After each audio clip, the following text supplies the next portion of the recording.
Hello, I'm Santiago Caire. I'm an official F1 driver for Ferrari team. Today we're going to talk about airbags. Airbags are pretty safe measurements within our cars. We have many safety measurements within our cars, including seatbelts and also car bumpers. But today we're going to focus on airbags. Airbags work on the basis of a chemical reaction, and it's pretty amazing and important for our safety. So basically, we have sensors all around the car which detect a crash. Then it sends a signal to a component within the airbag.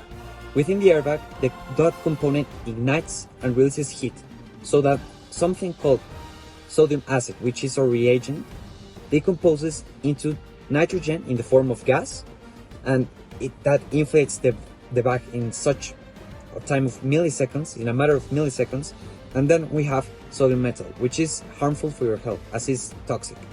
How to neutralize this? Well, car manufacturers realized that if you add something called potassium nitrate and silicon dioxide, you end up with potassium silicate and sodium silicate.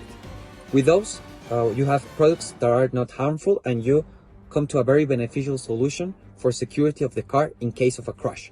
We have two types of crashes, inelastic and elastic. For the case of cars, most of them are inelastic, as you come into a crash, both join together as they deform, and you have a lot of heat energy released and a lot of sound. Well, basically, we can calculate enthalpy, entropy gives energy, and the volume of the nitrogen, considering standard conditions, and the nitrogen is pretty stable, and we can consider it as an ideal gas in standard conditions. With those calculations, we end up with the conclusion that the reaction is exothermic and is spontaneous. And well, basically, for the passenger's seat, we have 67 liters of volume, and for the passenger seat, 140, and for the driver's seat, 67 liters.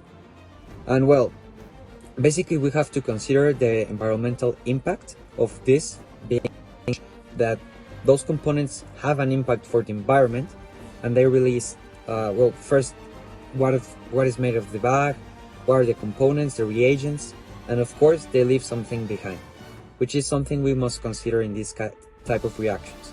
Although it's pretty beneficial what we have inside of our cars, and you can feel pretty assured you will be safe. In conclusion, I encourage drivers to know about the security measurements in the cars, so that we have a better environment for drivers and security. And I encourage you to know more about the chemical reactions that happen every day in our lives, and we don't know if we might use them, but they are to help us. So, thanks.